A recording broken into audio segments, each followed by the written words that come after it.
It's time to get sexy, so watch Secular Sexuality Live Thursdays at 7 p.m. Central. Visit tiny.cc/YTSS and call into the show at 512-991-9242 or connect to the show online at tiny.cc/callsex.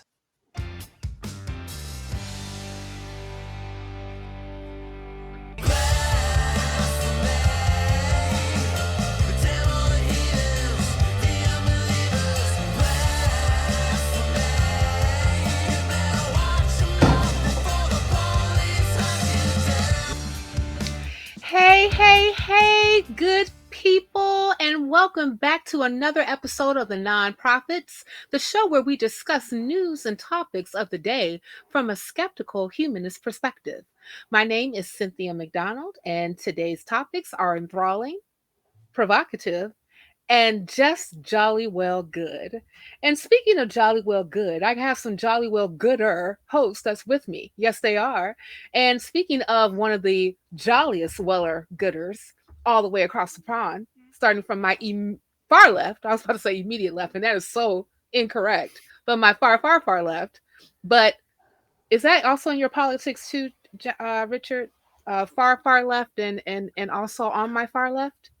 I am very far left to you, and I don't really have any political wings. I don't think I am just who I am. Oh, it must be nice to live in a different country. Oh, speaking of somebody else that's in a different country, hey Teo, how you doing? Hi, Cynthia. I'm so happy to be here. Finally, I miss you so much, guys. It's been a long month without you. I have to say it. I miss the place. I miss you all. Oh, we miss you too, Teo. Thank you again for actually being on the panel. It's always a good time with you. You are one of the best drawn people that I have ever known. And I just want to let you know that from the bottom of my stencil kit. That's cool. Am I the only drawn person that you have ever known? Just asking. No, because I grew up with cartoons. Did I say grew Oh, up? that's I mean, grew awesome. up. I grew up with cartoons. Yes, I did. Speaking of not Cool. cartoons, Kelley is not a cartoon. The Kelley is here, and I am so excited that Kelley is with us. Hi, Kelley. Tell Hi, people who you Cynthia. are. I'm one of the people that helps run the atheist community of Discord, the affiliated Discord with the ACA, and I help produce a lot of features that we have over there. We kind of do a few little shows there, and I help put those on. Awesome sauce. Well, thank you, Kelley, for joining us. And also, you stepped in at the very, at the witching hour, and we are so grateful that you did. Thank you so Oh, I much. am I am honored that you thought I'd be able to step in and do a good job. So thank you very Oh, much. well, we already knew that you were going to do a great job, Kelley, because you would do a great job with the atheist community of Austin Discord and meet the atheist community cast and crew, the ACA cast and crew, and which you have actually, I believe all of us have been on there, haven't we? I believe we Yes, yeah, have. yeah. All three of you Yeah. have been one Yeah. of my guests on meet the ACA cast and crew. Yeah, exactly. So you guys make sure you actually join our Discord and actually and that way you can actually, meet more of us and be more familiar with the stuff that we yabba dabba do. And speaking of what we yabba dabba do, specifically on this show, it is a product of the Atheist Community of Austin, a 501c3 nonprofit organization dedicated to the separation of religion and government and promoting positive atheism. Uh, Yeah, okay, yeah, let's live with that. So today, we're going to talk about stuff. And the first thing we're going to talk about are schools responding to pressure to end bigotry. Next segment is going to be about uh, everyone's favorite 700 Club host that retired and decided to come out of retirement, Pat Robertson, and he is giddy for Gog and Magog. Then we go to one of our other favorite raging apologists, Pastor Greg Locke, as he whines about glitter bombs. Oh, we're going to talk about it, y'all. And then finally, we're going to wrap everything up with some atheist activism on the streets of LA. As with all of our shows, links to today's topics and the news that we discuss are going to be available in the description below. And just a reminder that if you want to come into the show prepared, you can check out the nonprofit's Facebook fan page every Friday night for a list of the articles ahead of time. All right. So why don't we just go ahead and just get right into it with segment one? And I believe, Teo, you're going to bring us in. Oh, yeah. Of course, the guy obsessed with the harms of religions had to talk about how people are defending themselves against the harms of religion. Please, guys, go and check all the articles that we have in here today because we have a lot. Obviously, today our main topic is going to be this interesting thing that happened thanks to the Freedom from Religion Foundation, where they were able to stop an Indiana school board from forcing prayers onto students.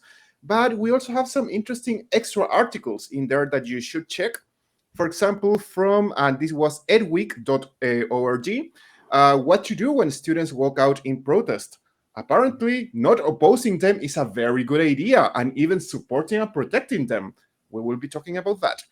And what happens thanks to Wing News, we know that there are a lot of students who are across, this is Southwest Florida, and they are walking out to protest a Don't Say Gay bill. Supposedly, this is a bill that, if passed, would keep schools from encouraging conversations about sexual orientation and gender identity. And if we can learn something about Texas, is that something that we should not allow ever. And finally, there is something from Ab News. Please check the article. This is about lifestyle, religion, education, hunting, statewide something. I don't have my notes in here, shame on me. But this is about something that for years the school system employees have violated the constitutional rights of students by promoting and advancing the Christian religion, as well as by coercing students into participating in Christian religious activities. Please, guys, check all these articles. They are in the descriptions as usual.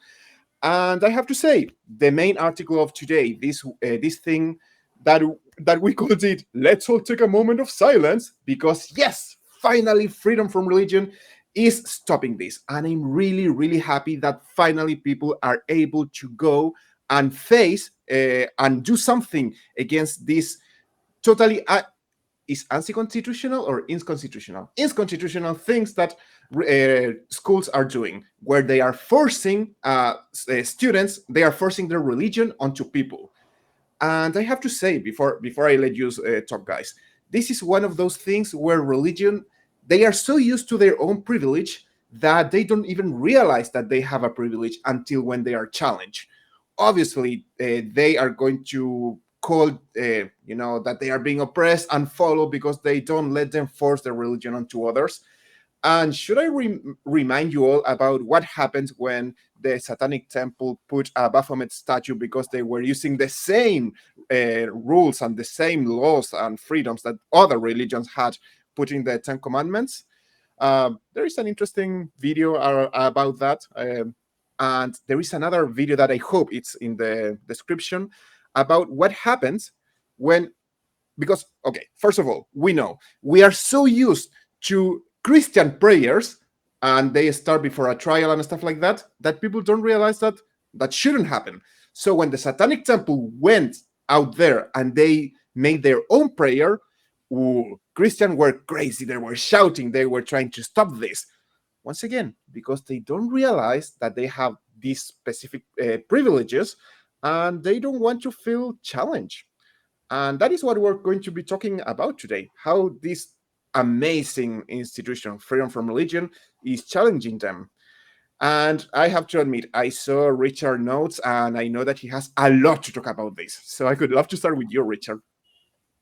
Yeah, I'm going to pick up straight away on the thing you said about the Satanic Temple, because there's a point in the article that says non-religious Americans, who make up the fastest growing segment of US population by religious identification, 35% of Americans are non-Christians, including more than 1 in 4 Americans who now identify as religiously unaffiliated. And this, for me, highlights something that might not at first glance appear important, but it's absolutely necessary in getting people to think. And that is that the prayer that was offered was a Christian one. And exposing people to the idea that there are other religions, not just out there, but which are part of American society and culture. You know, there are our friends and neighbors, and this is a great starting point to think about whether what we believe is true or not. Comparative religious studies, where available, shouldn't simply be there are other religions, but putting those religions on the same footing as Christianity. More than half of the work I do is trying to get people to apply their standards evenly. You know, get a set criteria or a yardstick for what you believe to eliminate the bias you have. And that's a very, very important point. And it's something that the Satanic Temple does very well in the US. Yeah, shout out to the Satanic Temple and shout out to Freedom from Religion Foundation and Annie Laurie and also Dan Barker and all the work that you all do. I cannot imagine not having those organizations. I mean, of course, like I know that the ACA and other humanist organizations do partner with them in order for when issues like this come up, especially like in the educational system, where administration leaders and staff are exerting their religious affiliations and beliefs to actually, overarchingly put that on their student body. And and like a lot of the at least two of the articles that we are highlighting today, like the one from Indiana and also the very last one about West Virginia, both actually cover those. Matter of fact, the one specifically from West Virginia, we covered that story previously, about students that were walking out in protest over I want to say the administrative staff, teachers, and things of that nature, who was allowing a pastor, a local pastor, to come in and actually do revivals, church assembly, church tent meetings, assemblies during school hours. This is not even something that was happening after school was out and maybe their ministry was renting the building for their own purposes. And if students wanted to come back in order for them to attend, then they were free to do so. No, this is not the case. These children were made to actually stay in the assembly that was totally overarchingly religious, specifically tied to a Christian point of view.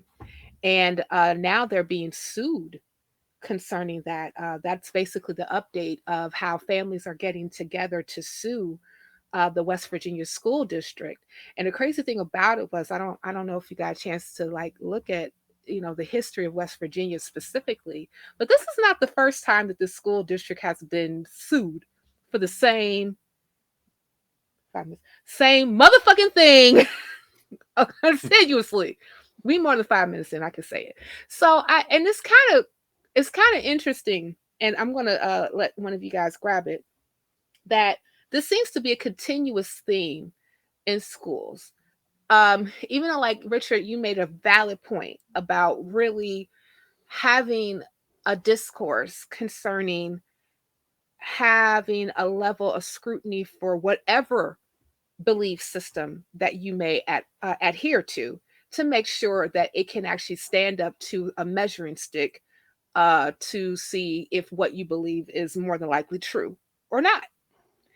But one of the things that it seems to be a theme specifically in the United States is that we are constantly having Christian leadership that will constantly like go into these particular school districts or what have you to really flex what they do in order for them to indoctrinate the students. So and that's like really, really messed up. But I'm just going to go ahead and just like open it back to the floor. Kelley, what do you have on this? First, yay, FFRF. I'm always happy to see it when they're out there on the far front or the forefront protecting the rights of the non-religious. Without them, we would probably not have gotten as far as we've gotten. With the primary story here, I'm probably not going to have a popular opinion on this, but I don't really care if they start a school board meeting with a prayer. What I do care about is what Richard mentioned. It was always a Christian prayer. You know, when the U.S. Congress starts every day, they start with a prayer, but they always have different ministers and holy people come in from different religions and give prayers. And I don't really have a problem with that. I do have a problem if they're doing it in the class, though, with the kids. That to me is a big problem. But I mean, kids aren't going to school board meetings. These are all adults, and I really don't have a problem with starting the meeting with a prayer, as long as that prayer is open to different religions and denominations. Another thing that I noticed in the article, and I don't want to harp on this because I mention it all the time, but when we see those 25% of the people who are nuns that are non-religious, I don't think as many of those people are secular as we think they are. Like if most pagans would answer none, I'm not affiliated with any church or religion. And that's the way they ask the question. Do you affiliate with a church or religion? Now, there's a lot of people out there that would say they were Christians, but they don't go to a church. A lot of Christian nationalists would say they are not affiliated with the church, and yet they're still Christians. So as much as I'd love to see that one in every 4 Americans is a nun, I don't think it's really that many as we think it is. Yeah, that's a very important point, Kelley, as well, because in the UK, we've got, there are lots and lots of people who don't identify as religious, but they still believe in like supernatural things like ghosts and, you know, aliens visiting Earth and things like that. But not being religious doesn't automatically eliminate bad thinking. And that's a very, very important point to get across. I think that, you know, it's a step in the right direction, but it's not everything. There's still much more work to do. Also, Now, I have to say that the 35% is only non-Christians. So that means that you could have a 100% of people believing in something, and that 35% could be just Muslims who they follow kind of similar rules and have some even worse, even some stuff that is worse, but they are not Christians. So they could be in that 35%. So this is not even 35% of USA inhabitants are non-religious. They are just non-Christians, which means still 65% of your country's Christians, guys. Yeah, That's why they have so much power. Yeah, that's very true. Christianity, as far as like the religious sentiment of the United States, has a huge presence here, right? I believe that the Pew Research last time that they kind of looked it over was that between 18 to 20% of Americans were considered non-religious, like they're the nons, right? And then we had like about approximately what I want to say like about 3 to 4% would be considered like Muslim, and then we have like other religious affiliations that are sprinkled in between here and there. But yeah, that 35% would just basically just be everybody else, including the ones who don't necessarily identify with any type of religious belief. But that doesn't necessarily they don't believe in something, you know. There is always going to be a time period where you have to kind of break through the muck of bad thinking. And who's to say this, even some of those things don't even come up with it with different traditions that you have grown up with. I remember you know, that my family, I tell you, like on the maternal side is actually from Jamaica. So what they ended up doing is they actually go to like some of the some of the different things that we grew up with, like, oh, if you're hearing something that's on the floor, that's like duppy, you know, which is like ghost, right? Or like you know, or actually having like some others like superstitions that come with like the, you know, with the territory that's from that particular region. And then you start to ask questions like, okay, where did that come from? And why do we still say it? And can we even prove that any of that is true? You know, and but then, you know, you get like the argument, but it's tradition. I said, but just because it's tradition doesn't necessarily make it right. You know, so I mean there's a lot of different things that, you know, that were like practiced in antiquity that were considered, okay. But as we have grown in a society and actually have like learned a bit more about the world around us, some of those particular beliefs that we don't harbor anymore. Like, I know that there's still about 2% of people in the world that believe that the earth is flat, but like the majority of us don't believe that the earth is flat. We still have like some people who believe that we never went to the moon, but we have overwhelming evidence that shows that, hey, guess what? Humans have gone to the moon. So I think that with all this being said, is that it's important for us to really start to, scrutinize, like, what do we believe? Why do we believe it? And then even ask ourselves the questions, why are we making other people try to believe what we believe? Yeah, one of the things I got to say is reading the secondary and tertiary articles of this, and it's something I'm seeing more and more in the news, and something that really gives me a lot of hope, is it seems that the younger people today are more cognizant of the things that are happening around them, and are more willing to stand up and discuss them and stand up to some of the injustices that the last couple of generations haven't been doing. And believe it or not, I'm an old hippie. Believe it or not. And I was when I was in my youthful days, I was one of those people that was out trying to change the world. And I don't know what happened to my generation. Joni Mitchell once in an interview said, we were all trying to change the world, and then one day we realized nobody was listening, and so we just said, screw it, let's make money instead. And I'm hoping beyond all hope that that is not what happens to this generation, that the steam that they've built up and the activism that we're seeing from the kids nowadays keeps up, because it really, really does my heart good. And it gives me hope for the future. And Yeah, The same also, feeling. and also, it also goes to show you the importance of going out to things like your local school board meeting, to your local city council meeting, to your local county board meeting. These things are important, and they always have public discussion meeting or sessions where you can get up for 2 minutes or 5 minutes and say something. And we need people to go to these meetings and stand up and say what you need to say. And you're probably going to find out there's a bunch of people there that think the same way you do. They just haven't gotten the chance to get up and voice it too. And that's how you get together and you make activist groups and change the world. And because your local politics, your city council has more to do with your life than the president or the prime minister of your country. Go get involved in local politics. It's really important. Is it okay yeah, for me and to say amen to that?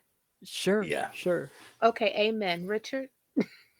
yeah. So just piggybacking on Kelley, supporting students' rights and abilities to use their voices is an important part of educating.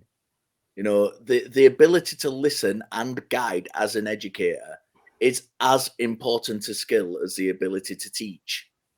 Because educators shouldn't be regurgitators. They should be able to balance setting boundaries and encourage exploration of complex social and personal development. And that should be part of being an educator. Give these kids a voices. That Amen is to that, brother. so, yes, Amen to that. a double amen. How about that? We're on the nonprofits, like, we don't discriminate. We take all the religious references and put them into our commentary. And I have to double and triple that as well, especially one of the things that I even said in the chat last week when I forgot specifically, like, when they got on to, this is when the discussion was about what are we allowing children, what type of decisions are we allowing children to make when it comes to how they identify gender wise, and also how are we opening the door for them to even have a discussion about treatment and what that means. And even when it comes to parenting, you know, it's all about you're a steward over your children. You're not ruler over them. Just as a parent is there to teach and guide and to, help teach the kid how to make, good decisions so that, they don't end up like, tripping and falling and hurting themselves, then, that's the same thing that should be the sentiment of educators. And instead, though, with these particular examples, whether we're in West Virginia, Florida, Indiana, or the like, that we end up getting more and more, administrators and staff and educators that are trying to dictate to kids what they should think. And that should never be the case. You should teach kids how to think, right? And with that being said, let's go ahead and get some final thoughts before we go ahead and move on. Uh, I'll go ahead and start, from my far left and then bring it on back in. So go ahead, Richard. Yeah, this Freedom from Religion Foundation do a great job. It's another great example of the work they do here. We need to. It's brilliant that they've stopped this prayer going ahead. I think it's also important, but something that we've not touched on that the article said was that it said that it had replaced it with a moment's silence, or so I can't remember the exact wording, but something of that nature. I think that's actually a good idea. I think taking a time at the start of a school assembly just to give people, especially like we said, young kids, people who are developing, time to reflect, time to have a moment's silence, just prepare themselves for what's coming. I think that's a good idea, and there's nothing wrong with doing that. You can do that. It doesn't necessarily have to be a secular thing. It doesn't have to be a Christian thing, a Buddhist thing, a Muslim thing. Just give people time to reflect and then set into it. Let people get the zen together, for want of a better word, and go into the day, with a reflective attitude, because it's that reflective attitude which is all about what we've been talking about, giving yourself the ability to check yourself. This word tradition. Check your own traditions. It's not just about coming down on religious people. They like to have that victim mentality. But it's not just about that.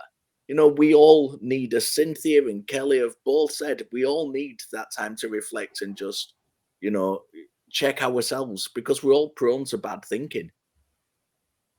Word to your mother. And there's nothing wrong with having a moment of silence to get all of your chakras together. Oh, I'm sorry. I'm so sorry. I'm so sorry. Teo, what you got? Well, after that chakras comment, I'm just happy. I'm happy that Recovering from Religion are not the only ones fighting against Christian forced indoctrination in your country. I do believe that we need Recovering from Religion all over the world. Sorry, Freedom from Religion. The Freedom from Religion Foundation. Sorry. And yeah, I'm happy that people are waking up, students are protesting, they are realizing, hey, they are forcing this onto us and we deserve better. We are people able to think on ourselves and we don't need religion forced onto us.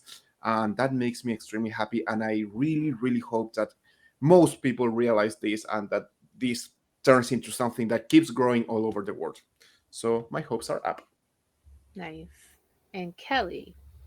I gotta second that thought. My hopes are up too. I love it when I see the FFRF doing things. Everybody, if you have the ability to support them, please do it.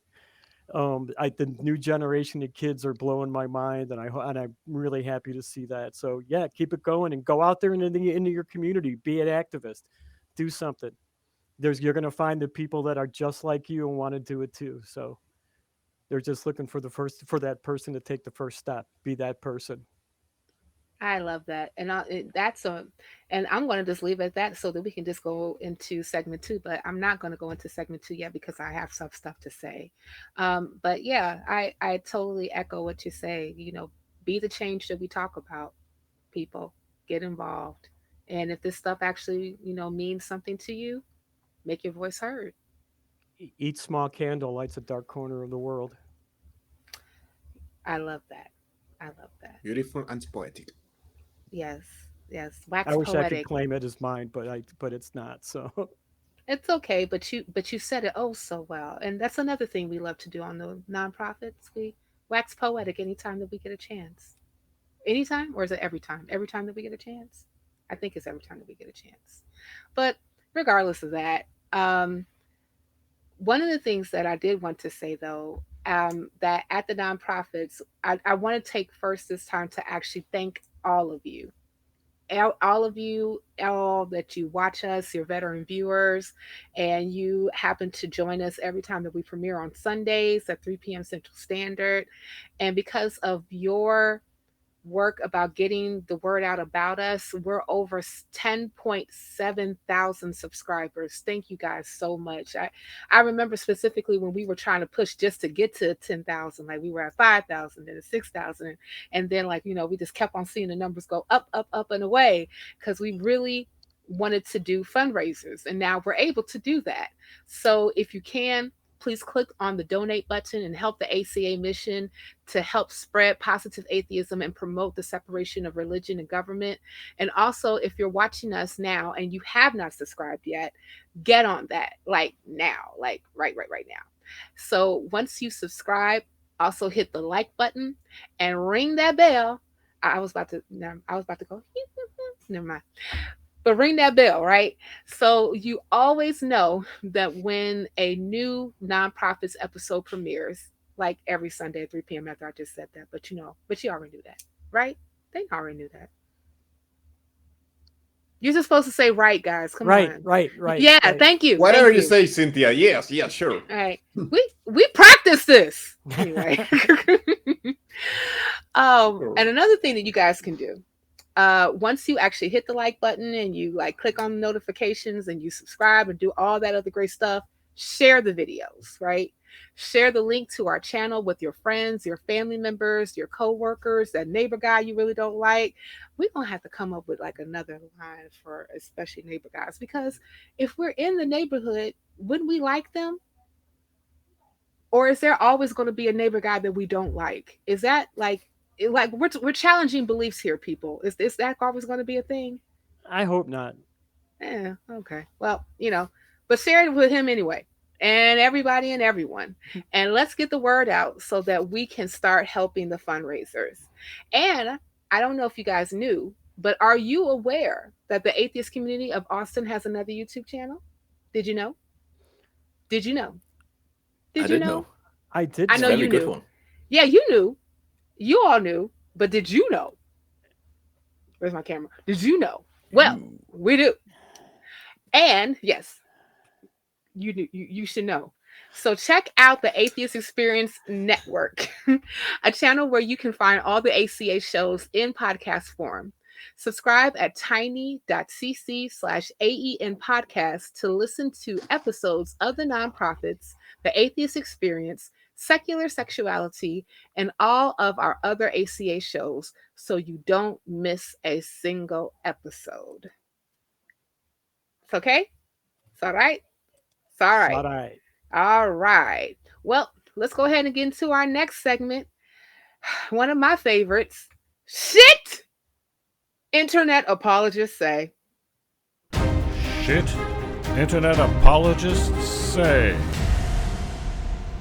And they are always saying something, y'all. I'm telling you, always. So, let's just get into it. So, this actually comes from Only Sky Media. That was written by Captain Cassidy on March 3rd, 2022. And this was entitled Giddy Pat Roberson on Ukraine. Is everything wrong with the end times belief? And so basically in this particular article, if you all are not familiar with who Pat Roberson is, Pat Roberson is the president. I don't know if he's still the president, but he was the founder of the 700 Club, a Christian conservative who has been making who loves to make prophetic claims all the time. And he has been known for getting just about every prophetic claim that he has made wrong.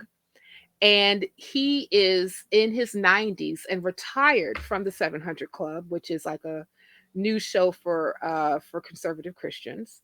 It's kind of like what I think of. The 700 Club is basically what Fox News wants to be. Okay.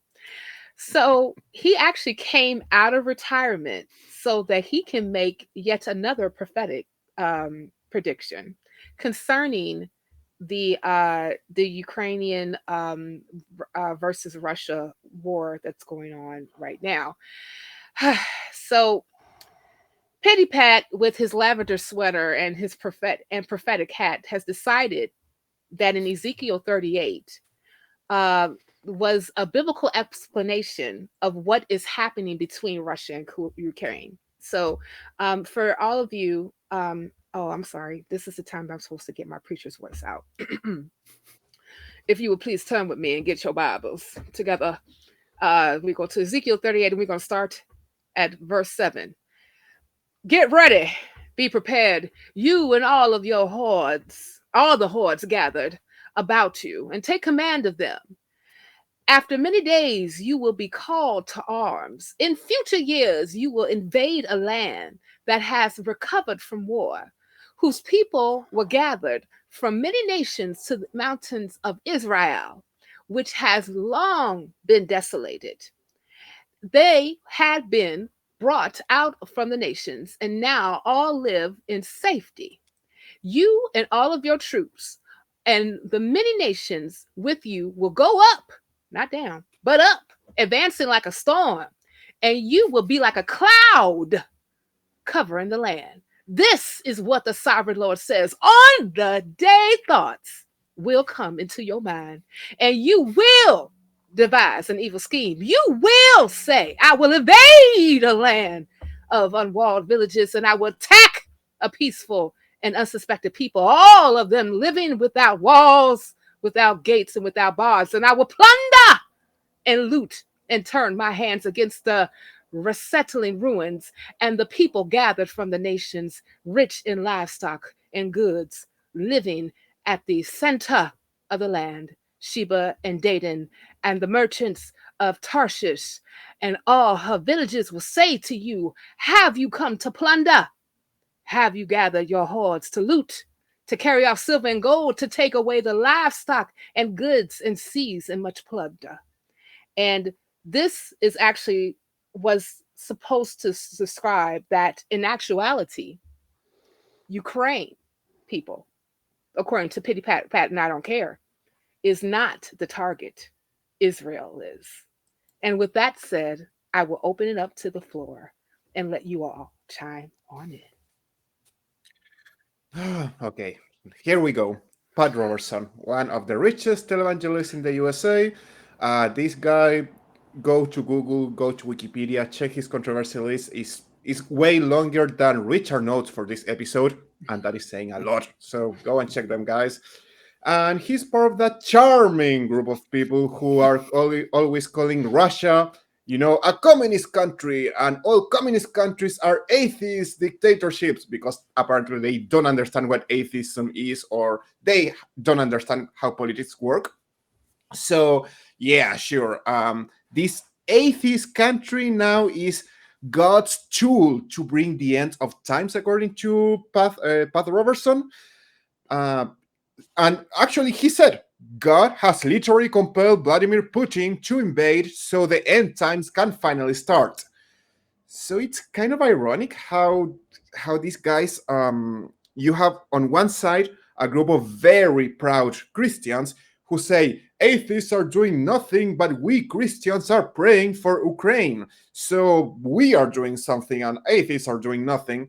And on the other side, we have this disgusting, awful guy saying, no, this is something good because God wants to bring the end of times. And the worst thing of all, he doesn't care about people. He doesn't care about suffering, about deaths, about all the victims. He only cares about this little awful fantasy that he has on his head, where God is going to choose somebody to destroy the world, because apparently destroying the world is the best thing ever for his religion. And that makes me very, very angry, for real. Very, very angry. So, yeah, take it from here, guys. I need to cool down a little bit. Yeah, when I first read this, I've got to be honest, my initial reaction to this was, I don't care what he says. Convince me that God exists. Convince me that it's your God that exists. Convince me that you've got the right interpretation of what your God is saying. and then I might be willing to listen to your predictions. But given that none of those things have happened, and your list of prophecies is, just an extensive list of abstract failures, then I've really no reason to listen to him at all. Apart from that, I think, putting my scholarly hat on, most New Testament authors, as scholars, as far as I know, think that the early New Testament authors thought the end time was coming in Jesus' own time. Right. Certainly, the synoptics seem to present that image.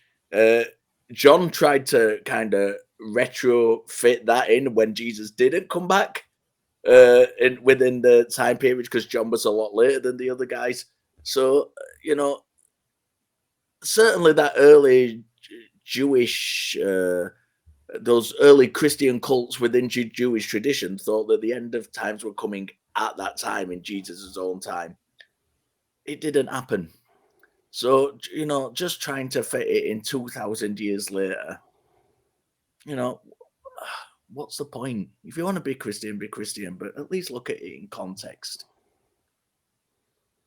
Mm-hmm. Yeah, I was watching the video of him explaining this whole thing. It is really quite disturbing, because he's got this big smile on his face through it all. And I can't really tell if he's got the smile because he's trying to be a professional because he's on the air, or if he's actually gleeful that this is happening, because that's kind of way that comes across. But I'm really, truly hoping it's just that he's trying to be a professional. And the article lists out a bunch of past predictions that he made, and I had to go check them out on Wikipedia. And there was one they mentioned in the story, but they didn't really go into the details of it. And it was the 2008 Middle East meltdown that he predicted. And he had the idea that when Putin invaded Georgia, the same thing was happening. It was just a Russian ploy to enter the Middle East and go attack Israel and bring on Armageddon, right? And he was gleeful about it then. He really thinks that this is something that's going to happen. And he even mentions that the United States would get involved in it. There would be nuclear strikes on American soil. We'd suffer grave economic damage. He really is gleeful about saying this. And he thinks somehow that the United States is going to come in and be that shining hero up on the hill and save everybody. Yay, eschaton. He just wants to see it all happen before he dies. And he's 91 already. I can't imagine living as long as he had, thinking, convinced even, that this thing was going to happen and never seeing it come to pass. His frail little Christian heart must be breaking right now. I was going to say that this is Pat Robertson's MO. Like, even when I was a Christian and I used to watch the 700 Club and listen to his predictions, like, it's every time that there was some type of disaster that was going on in the world, it was always something, that disaster was always equivocated to, this is a sign of the end times. But one of the points that the article has made, and is that he did not ever show any type of compassion for the suffering of the people who are going through said event at this particular time. But the thing about it is that any time that he got on his end times hat or robe and then put on his, like, Jesus is coming back candlesticks, it was always never to the point where we can have compassion for the people who are going through what they're going through, and always about, Jesus is coming back and Israel is all key a part of this. And Israel was a far reach, by the way. When I was even reading, like, how did you get Israel from this Bible passage and then equivocated to the Russia actually going into Ukraine? It was so silly. But I even want to point out specifically that, back in 2010, right after Hurricane Katrina happened in 2005, there was a earthquake that happened in Haiti. It was like a 7.0 magnitude earthquake. And instead of saying, our heart goes out to the people of Haiti, which over 100,000 people died. He decided to say that the Haitians were under the heel of the French, Napoleon Ill the Third or whatever. And then Roberson said on his broadcast, and they got together and swore a pact to the devil. They said, "We will serve you if you will get us free from the French." True story. And so the devil said, "Okay, it's a deal."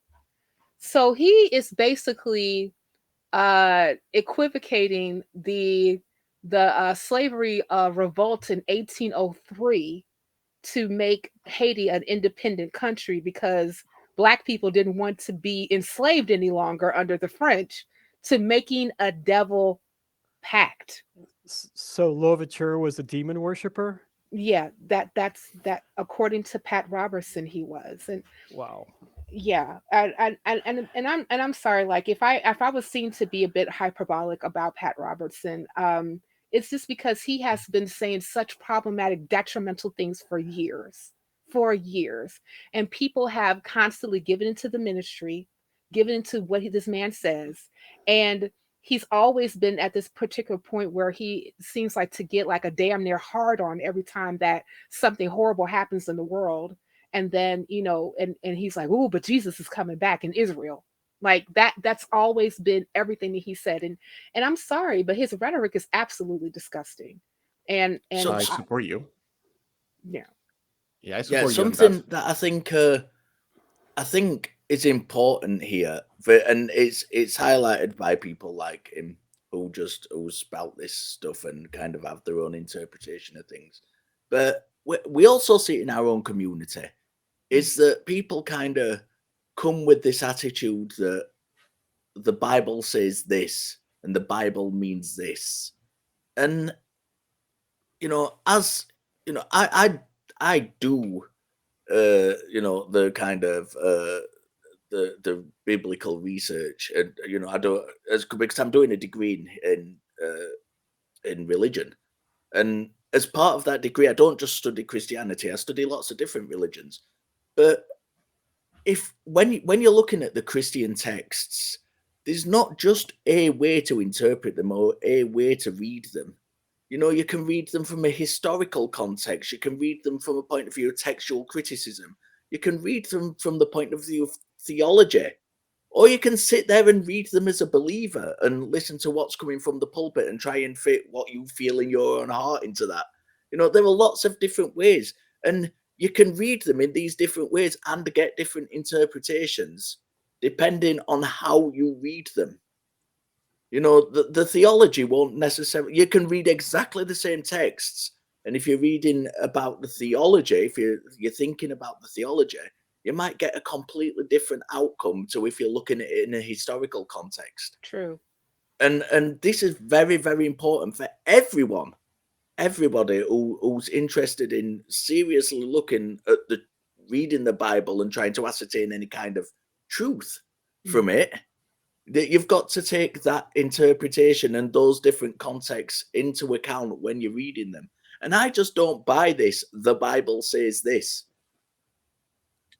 I don't even believe that he believes what he says. As I started the presentation, I said, my part, he's one of the richest televangelists in the USA. Whenever I say that, I always think this guy probably doesn't believe anything besides money. So they are going to say anything that they want just to get more money. I don't even believe that Pat Roberson, I mean, I cannot read his mind, so obviously I might be totally wrong in here. But coming out of retirement right now, I don't even think it's something driven by faith. I would say it's something about money, but once again, guys, this is just my personal idea about how their mind works. Maybe they are truly Christians. But sorry, before going. Well, Okay. maybe, kind of, sort of. As a lot of us have pointed out earlier, that he has a long list of failed predictions when it comes to events that have happened in the past. And maybe he just came out of retirement, like Kelley mentioned, just so that he could possibly maybe possibly, maybe I get one right. Just write one right before I, meet the choir invisible and do If my I throw war. enough darts, one of them is bound to hit the board. Yeah, one of them. Pew. I will just say that you are very optimistic and I'm extremely pessimistic, so I'm a terrible person. I know. But my point, guys, what I wanted to go, because I don't care much about this guy, but as much as I care about the victims. We do know that a lot of a lot of Ukrainians, they are Christians. Imagine that you are suffering under a war, an attack. You have no food. There are no basic stuff that you need. You could die at any moment, and suddenly you see one of these people that you believe in, that you follow, and they are happy because you're suffering. I mean, what kind of emotional impact that is going to cause into against the Christians who still believe, who are out there in Ukraine? So I'm going to call again this thing about empathy or compassion that Pat Roberson doesn't have, and he just is hurting people. So even if we don't care about what he says, he's still hurting people, even if we don't pay attention to him. And I just feel awful for all those Ukrainian victims who sadly are Christians and who can see this Christian guy being happy about their suffering. That just breaks my heart. I think it's a bit harsh to say that he doesn't have compassion. I think it's a passive compassion.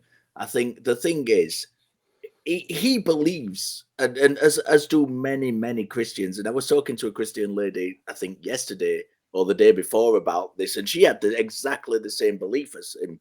She believed that this was a sign of the end times, and they believe that this will lead to a kingdom of pure happiness and bliss for everyone who's a believer. That's where their compassion comes from. It's not that they are not compassionate. It's that they've got misplaced compassion, and they've got more stock in the future and in this supposed kingdom that's coming than they have in what's happening on the ground. It's a misplaced compassion rather than being no compassion, I think. I think that's a better use of language, is a misplaced compassion. Even like when I was talking about how he was saying that Haitians made a pact with the devil in order for them to be free from slavery. Instead of actually saying that our heart goes out to the people of Haiti because over 100,000 of your population has died, right? And I think that this actually just stems from the whole thing about when Jesus comes back, everything will be okay. We don't necessarily have to deal with any of the horrible things that we have witnessed in this land. And we are using the Bible in any shape, way, or form that makes sense to us in order to back what we are believing.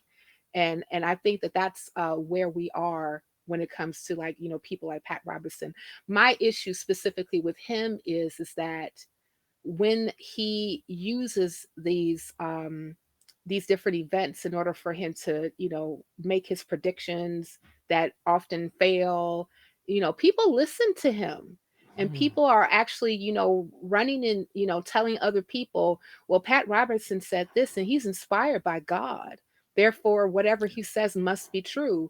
And if it didn't, and if we say, well, he said this and it failed, and he said that it failed, well, you're just not looking at it from a biblical standpoint. You're just not looking at it from, from a faith standpoint. It turns into that.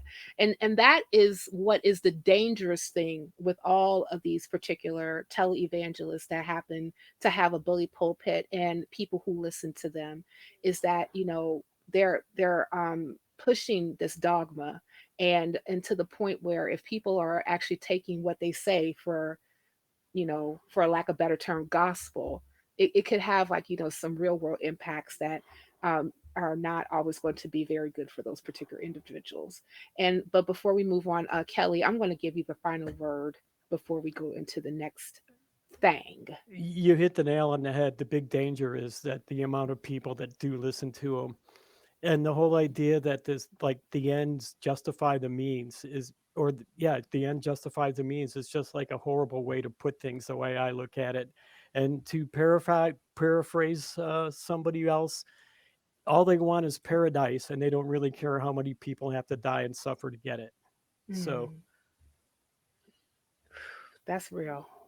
Okay, well, after you just said that, I think we need to take a break, y'all. So if you all did not tune in to the other ACA shows last week, here is what you missed. The greatest sign of like a success or happiness in your marriage is whether or not you would feel comfortable expressing to your partner, a finger in my butt would actually be great right now. Take me to your leader. Who exactly would you take them to? Greg. But wait, you have to explain who Greg is for people who don't know. Well, to me, he's God, but... Right. Greg's our executive producer. Yeah. A local authority shall not intentionally promote homosexuality or publish material with the intention of promoting homosexuality, or promote the teaching in any maintained school of the acceptability of homosexuality as a pretend family relationship. Honestly, you guys haven't learned anything from the Bible. You know what, Grant? I don't think you've learned anything from history class. I'm going to go ahead and leave it right there. Learned anything. The whole hang-up that you have for the moral argument getting you to the existence of God, if it's just independent of God, you don't need the God. You have it's something that's sovereign over God. You wouldn't require that. You just have kind of like this hangnail for no reason that you need to clip off.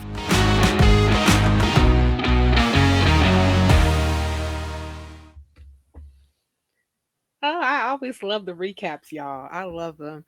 And when Phoebe Rose was actually giving that whole point, all I could think of is, no one respects the Spanish Inquisition.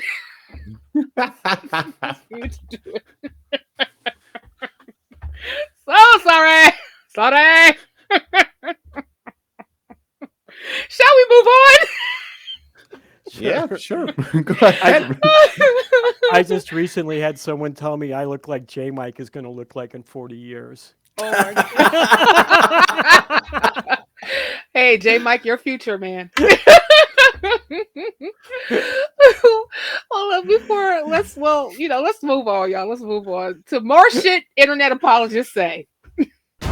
Shit internet apologists say. Yeah, this article comes from ChristianPost.com and was published on Monday, the 28th of February, 2022.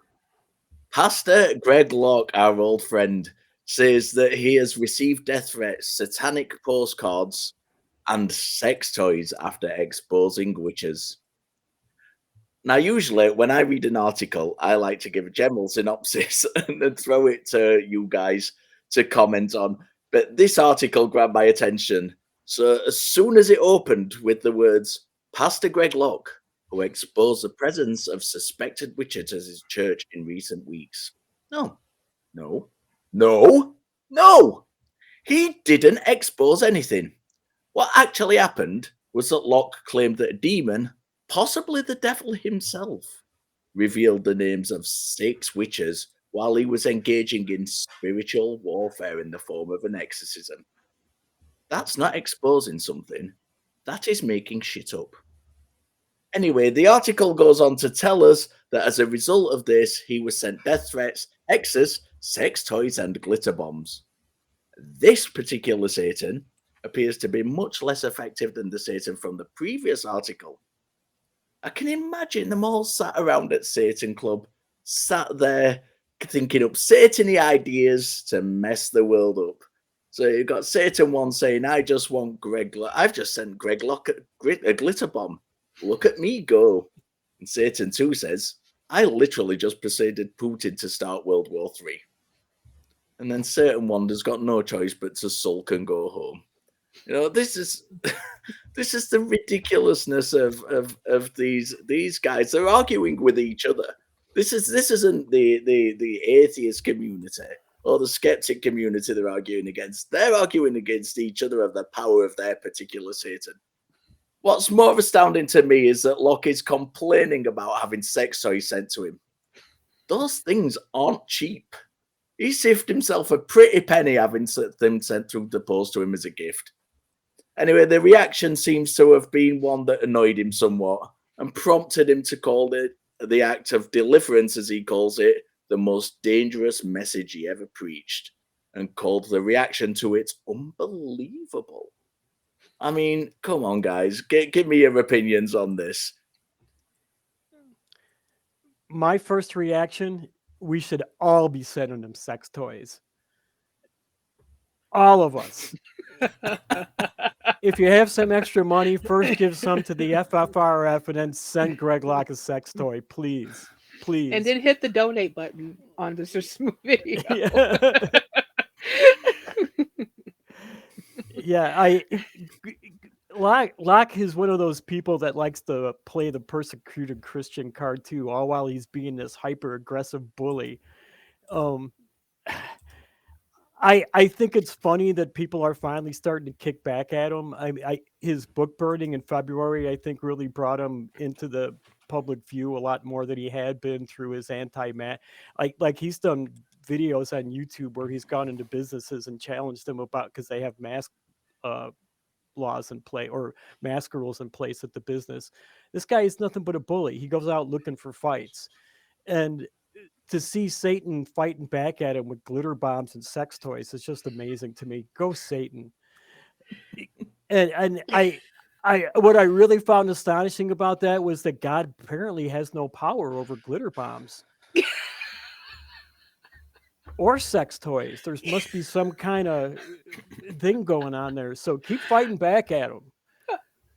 And Yeah, the devil loves to have fun. wait a minute, hold on, y'all. Wait. Just hold it for one goddamn minute. Why in the holy fuck would Satan choose just glitter bombs and sex toys to be choices? Wait, Richard, help me out. Our chief weapons against Greg Locke are fear and surprise and ruthless efficiency and an almost fanatical devotion to the Pope. Yes, with glitter bombs and sex toys. Work that in that way. Work that in some way. I just figured the glitter bombs and the sex toys were like iron chariots. God just didn't have power over them for some reason. Or maybe those glitter bombs and sex toys got way more power than what we give them credit for. I'm just saying.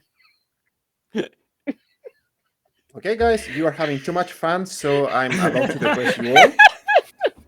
I'm going to take the serious side of this because I think that he deserves... No, Teo, no seriousness. There's nothing serious about... I'm sorry, go ahead.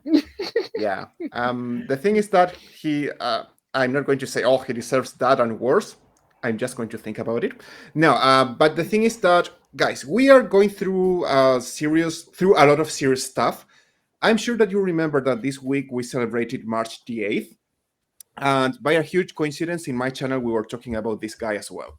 What is so awful about this guy, and why is the devil sending him all these gifts? Is because during his sermon, he has been mentioning witches at his church. And I'm going to get serious here, guys. I'm going to read from you Leviticus 20:27. Your Bible, take it and read this with me. A man or woman who is a medium or spiritist among you must be put to death. You are to stone them. Their blood will be on their own heads. Exodus 28:18. You shall not permit a sorcerers to live. Also a witch to live, depending on the version. And in Deuteronomy 18 from 10 to 11, there shall not be found among you any that outsaith divination or an observer of time or an enchanter or a witch or a charmer or a consulter with familiar spirits or a wizard or a necromancer. So guess how they got rid of those awful people? There are way more stuff about that on the Bible, but I want to focus on those three that are either calling to murder these people, especially women, or to get rid of them, to say it in a softer way. And I'm sorry, guys, but after we have people who are going to believe everything that comes from the Bible, sadly, it wouldn't be surprising for me if one of those people that he mentioned, because he gave their names and he said, those people are witches, if one of them appears dead one of these days, I wouldn't be surprised. It has happened before. We keep fighting against religion indoctrination because this keeps happening nowadays. And I'm really sorry. I know that it's really fun that he is so worried about this gift that he's getting from the devil, but I see something extremely dangerous in here. Somebody who is pointing fingers and who is calling people to take action, and I consider that evil and dangerous, extremely dangerous. So that's why, sorry guys, I cannot laugh with you, even if it's so funny how he gets scared with dildos and stuff like that. Well, I mean, the glitter bombs and sex toys being sent to Greg Locke is funny. However, what's not funny is that with the rhetoric that he possesses, and also with the, again, as we were talking about the previous segment, a lot of people listen to him. A lot of people believe what he says is true. A lot of people would, swear by him that he is above reproach, and that, nothing that he can actually that comes out of his mouth should be challenged. And, I would say, just even being like in a traditional, in a Christian tradition of like the Holiness Deliverance Church, which I was part of for a very long time. And this this talking point concerning pointing out witches and necromancers and people who practice witchcraft is not new. And I have witnessed that a church leader, pastor, or bishop, or what have you, if they have an issue with a person and they consider themselves too controlling, and they or they're trying to exert their power over the leader, I've seen it, will accuse that person of engaging in witchcraft. And it's not just like, spells and potions and hexes and vexes that, he loved to say on his 7-minute rant that he did on a live. This is like any person. So sometimes it has been interpreted that a person who is practicing witchcraft would be also considered a controlling person, or trying to exact their will on another person. And if the church leadership says that you've done this, then you're a witch or you're a warlock.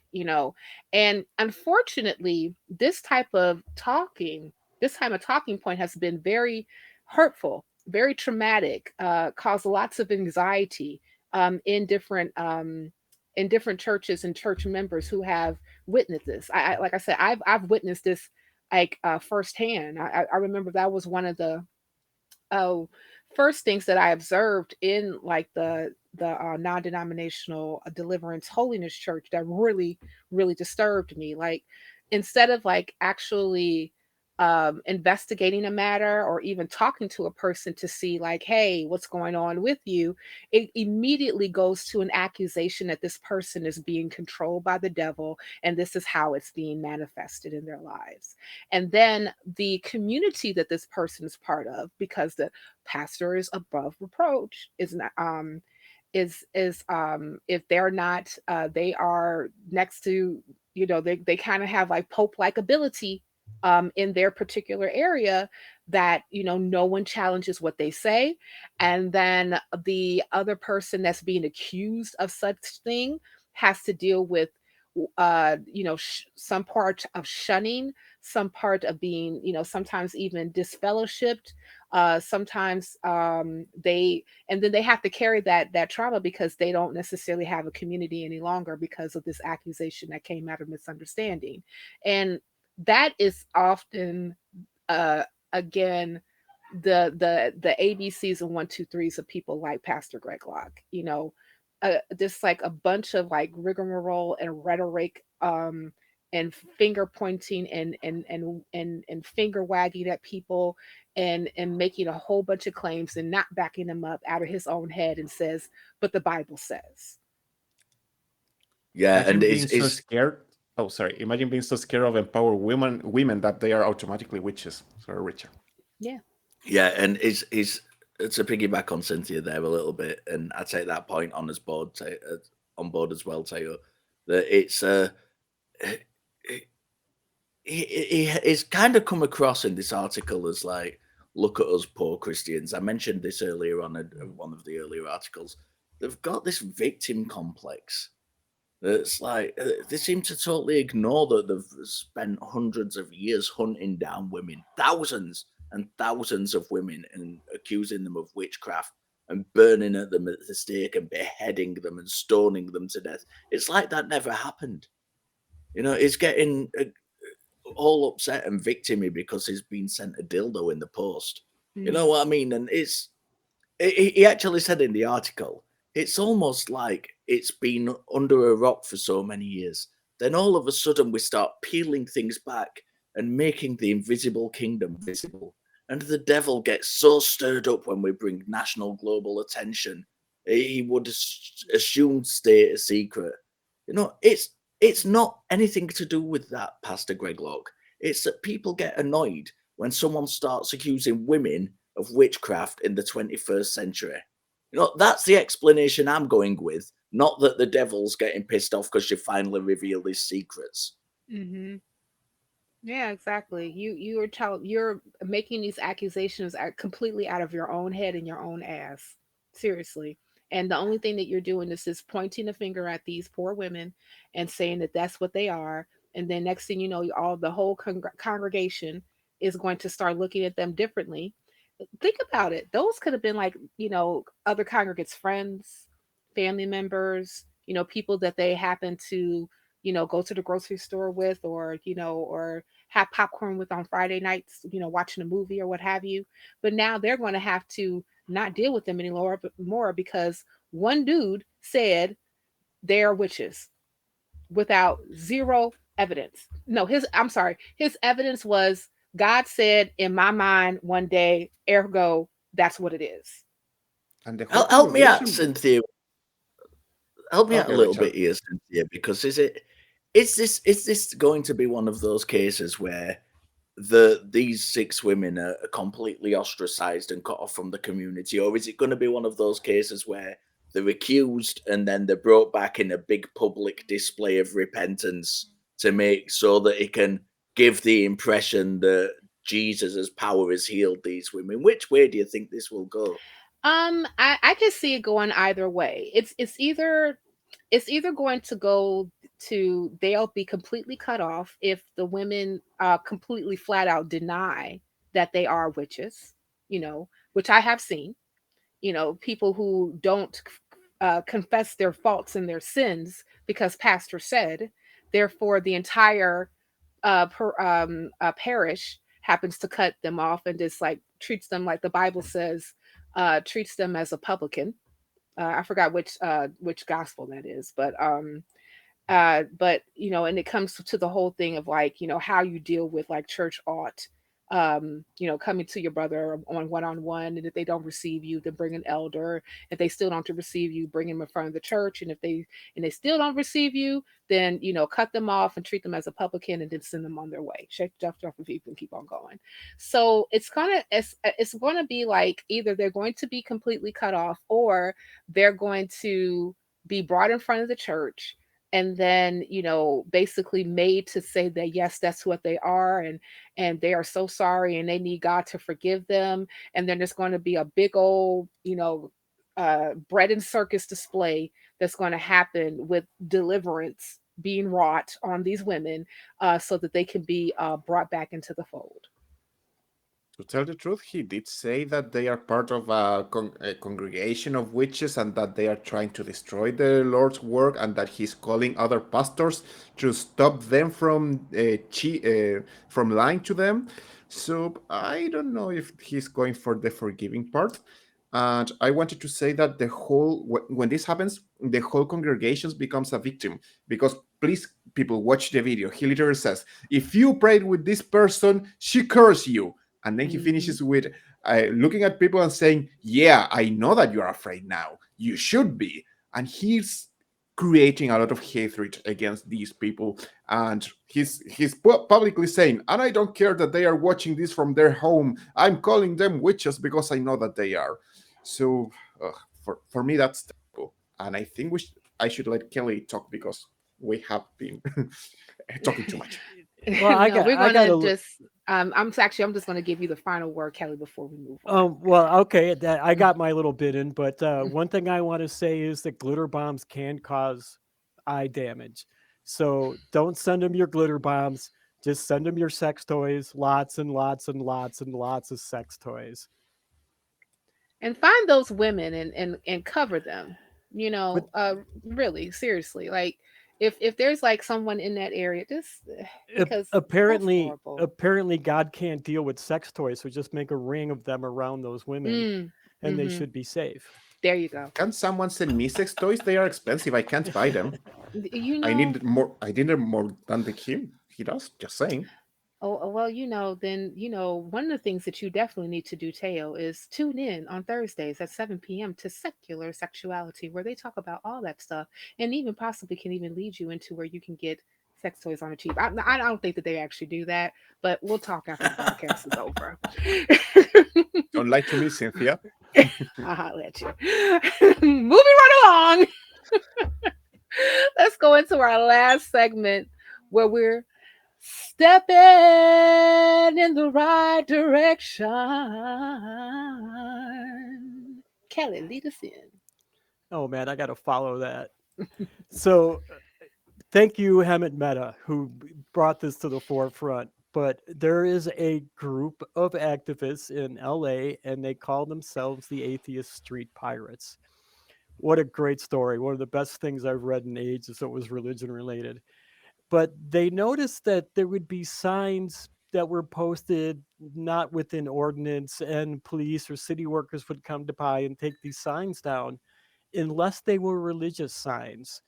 So they've taken up, they said it started out as a joke. All good activism starts out as a joke. And they took it upon themselves to go out and remove these signs that are in violation of the ordinances.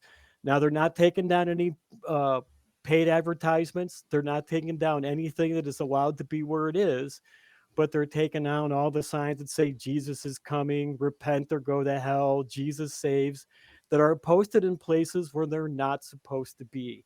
And I think people are asking me all the time, what can I do to get involved? This is a way to do it.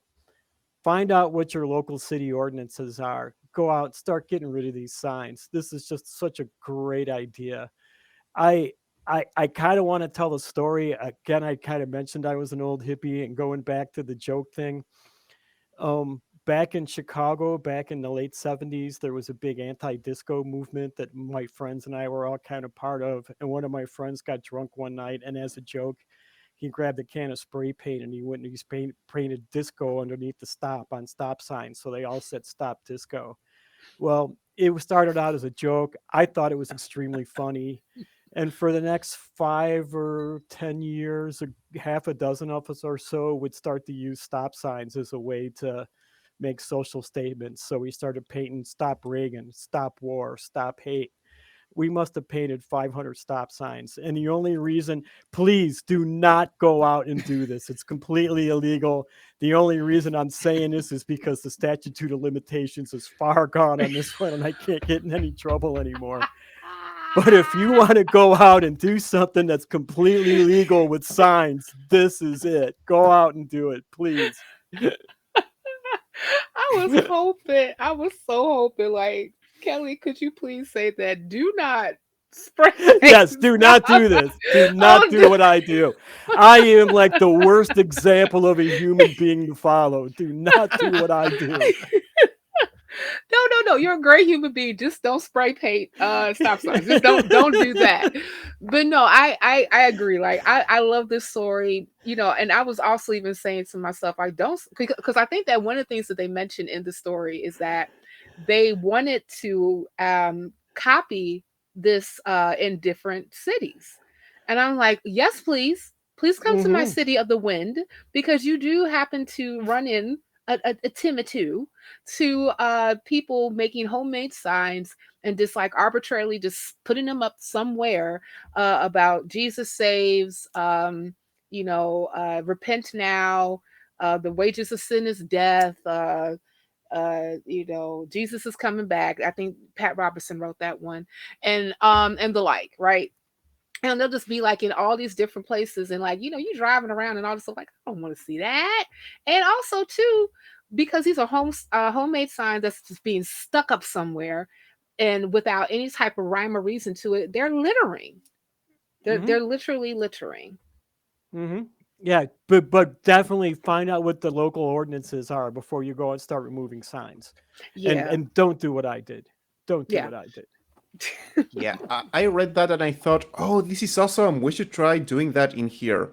But then I realized that doing that in here might be dangerous because a lot of religious people are not mentally healthy out there, and they kind of get violent when you go against their beliefs. So I don't know if it could be a good idea to start the same movement in Hispanoamerica. So it's complicated. I love the idea. I hope it can be done everywhere, and I just hope it's not dangerous to do that. And I hope it doesn't become dangerous over there as well, because I know that there are some specific states that are way more fanatics or religious than others. So I hope all these atheist pirates removing those signs out there stay safe and don't encounter, some specific kind of dangerous people. I just hope so. And I also like to preface that we do not think that everybody who is religious has a mental problem. Okay, we Oh really yeah, don't. I just said right. We really just don't. some. However, it is definitely important, depending on where you live, and what the city state ordinances, and when it comes to paraphernalia like this being placed in random spots. Like, hey, if you can take them down, and it's cool, hey, take them down. It's just 4 or 5 people in Teo's neighborhood that are mentally ill. That's all. Oh yeah, not the entirety. Can we just stop with all the legal advice a minute and get to the important stuff? And can we have an answer to the question: Are they dressed up as actual pirates when they go around doing this? It turned out they should be, right? You know what? I hope so. I'm a pirate. I'll take it down. Let's be real. Splendid with a little cardboard cutout ship tied round the waist. Let's be real. If you see a random guy removing a sign, you can't tell him, what are you doing? But if you see a pirate removing a sign, are you going to tell anything to a pirate? These guys go dressed as pirates. That's awesome, Richard. And then if you do it and you are dressed like a pirate, like, "Arr, me hate me, arr, me hard dear, but taking down the signs for it." You can't dress like a pirate without doing the voice, Cynthia. That's a pirate law. Arr, the sign be me plunder. I'm getting me booty, which will be taking down the signs. Arr, atheist pirates have spoken. Well, this I is definitely must dress like a pirate. Okay. Oh, maybe that could definitely be a thing. On the next. I'm going to suggest it. Nonprofits, the pirate show. Love the idea. Is there like a Monty Python reference in somewhere when it comes to pirates? I don't know. I'm already equipped for pirate dressing. I think it's the meaning of... No, it's not the meaning of life. There is a movie that starts with a building office pirate thing around. Yeah, I think it is the meaning of life. Where they it is the start meaning of life. Oh, yeah, it is the meaning of life. Yeah. One of the 2 movies I've seen. Well, the meaning of life is always dressing and sounding like a pirate. And also another meaning of life is joining our fan and social media outlets. And you can actually find most of the nonprofits host on the Atheist Community of Discord by going to tiny.cc/ACD Discord, and on Facebook at tiny.cc/FBNP. Oh, damn it. And if you would like to support the show, you can also do that by becoming a patron at tiny.cc/patreon.np. And if you find yourself already shopping at Amazon, support the Atheist Community of Austin by shopping at smile.amazon.com and selecting the Atheist Community of Austin as the beneficiary. And be sure to use that link to help out the ACA, and we really do appreciate it. And before I move on, one of the things that I also would like to say, and this is in preference to last week's show, thank you all for the love and the reaching out to me and really just showing me how much you care through a very tragic, very, very hard time for myself and my family. Just the sentiments that all of you all have, shown to me, and the beautiful words, Jason, that you said last week when you stepped in for me. I so appreciate it. And this is one of the reasons why we do this, so that we can build communities. So, especially when times that are so difficult happen, that we can really hold each other up and be a rock for others. And for that, I say thank you, thank you, thank you, thank you. And we also value your feedback. So make sure you tell us what you like and what you don't like in the comments, or you can email us at nonprofits@atheist-community.org. And speaking of emails, I got one, right? Viewer mail. So this was actually sent to me last Saturday on March the 5th, and we got an email specifically addressed to me that says that somebody needs to tell Cynthia McDonald Nonprofits that it's without further ado. Isn't adieu French for saying goodbye? And this was in reference of one time me actually saying, without further ado, we're going to go into the next segment. So I stand corrected, and I'm about to correct myself now. Without further ado, we here at the Nonprofits say adieu.